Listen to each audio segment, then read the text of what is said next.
Well, hello everybody, and welcome back to G-Bear's Off-Grid Ways, a homestead in the desert. Here we are on March 19th, 2021, and the winds are kicking up again.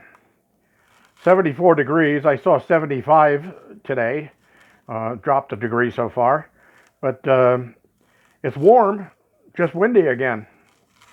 The geoengineers were out all morning, crisscrossing the sky in full checkerboard.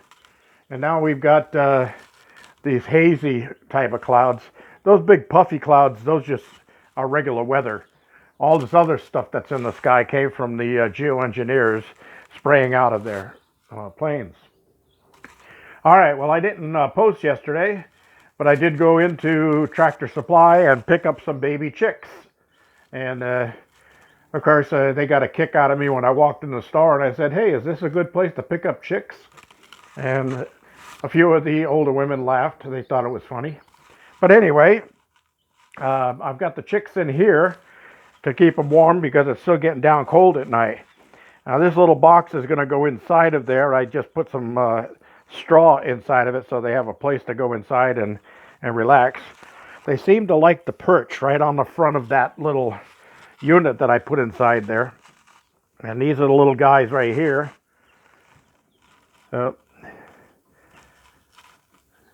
They're nice. They're a cross between Rhode Island Reds and New Hampshire Reds. And they grow very quickly. And they'll be laying large or extra large brown eggs. And then they're dual purpose chickens. They also put on a lot of body weight. So they make excellent for after they stop laying, when you no longer getting eggs out of them, and they're going to go to the pot. They are very plump and meaty, and help, that's what they're for. So anyway, I got a lamp here to keep heat in there at night, and I got their feed here and their water. And for electrolytes for those chickens, you put a little bit of apple cider vinegar in with their water, and that helps them stay healthy.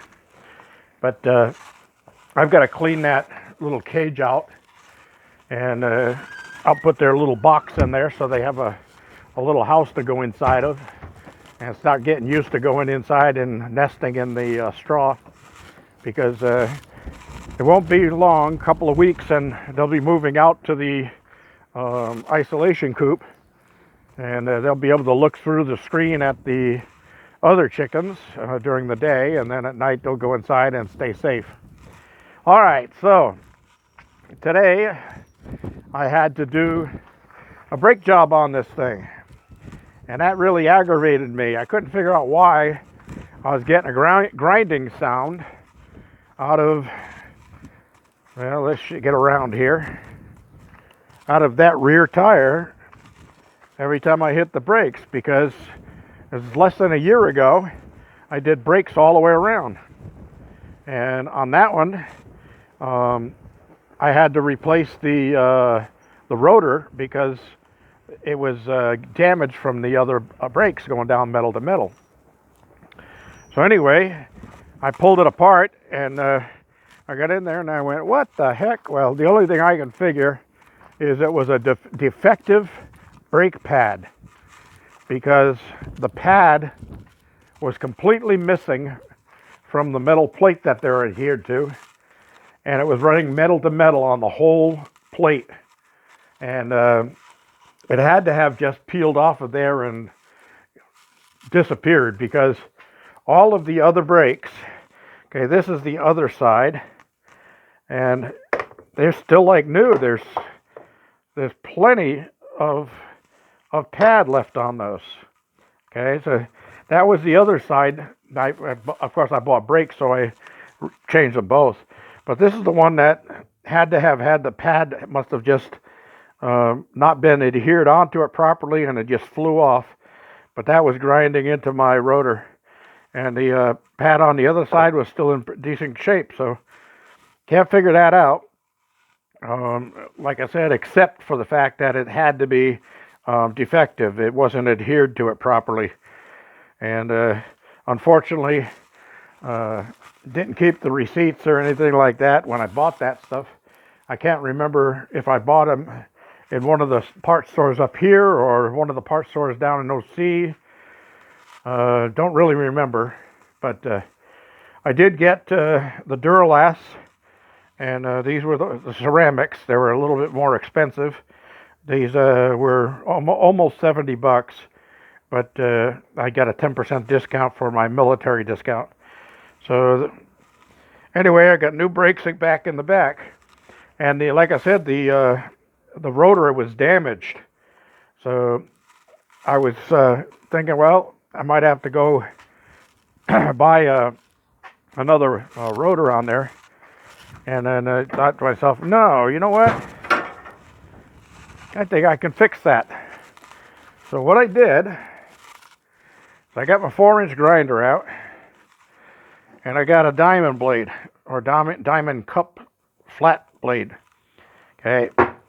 Then I fastened the rotor onto the desk here, and I kept that flat on it, and I just kept in the same perfect smooth motion and kept going around and around and around until it ground down all of the ridges, got it back to a beautiful flat surface all the way around. I took my calipers and I checked them to make sure that it was the right thickness all the way around. And then I put on a sanding disc, a lapping sanding disc, and then I gave it a final polish all the way around to take the heavy grinds from the diamond blade out. And hey, it turned out really nice. Took the van for a test run already, and slammed the brakes on, and yep, I got stopping power. Works just fine. I had to work what I had, not what I wish I had, and got it all done. So the next time, I'll probably end up changing the rotors on the back, but I should get at least a couple of years out of those. It shouldn't be less than a year and gone bad on me. That was really aggravating, and a little expense I didn't really need to pay, but oh well, it's done now, right?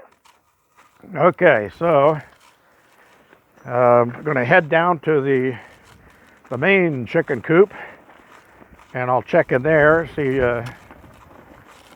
if they left me any huevos, because I didn't check this morning, because of course I was working on the van and had my air tools out, air compressor running, and it sounded like a automotive shop up here. So let's see what we got in here. Oh, these winds are ridiculous. You know, oh yeah, I got 2 of them in there and 1 in here. So there's 1. That's my average daily 3. There's 2, and there's 3. And there's the kids down there, all doing their thing. And the roosters with their sickle feathers blowing in the wind. Looks like Blackie might be getting beat up here a little bit because his sickle feathers are a little raffled. But anyway, I'm going to get these eggs inside, come back out with some treats for the kids, and let it go from there. Thanks for joining me, everybody. Don't forget to give me a thumbs up down there, and thank you. Don't forget to subscribe. It looks like we're about to go round another point on the subscribers. So that's a good thing, and we want to keep it going. So this is G Bear, thanking you for joining me and signing off.